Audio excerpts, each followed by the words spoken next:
रामकृष्ण हरी मंडळी, काल होती एकादशी आणि माझा वाढदिवस पण. आईच्या घराजवळच विठ्ठल रुक्मिणीचे छान मंदिर आहे, म्हणून आम्ही सर्वजण तिथे जायला निघालो. आई, वहिनी, आम्ही सर्वजणच गेलो.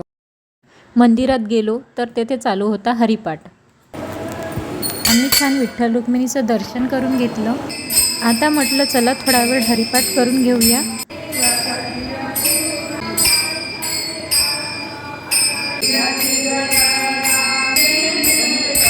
हरिपाठात बसलं तर इथनं आम्हाला उठायला मनच करत नव्हतं.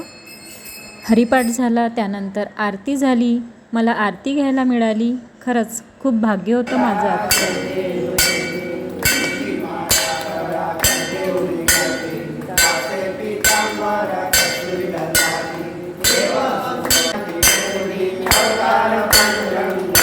आरती झाली, त्यानंतर आम्हाला एकादशी निमित्त फराळ मिळाला.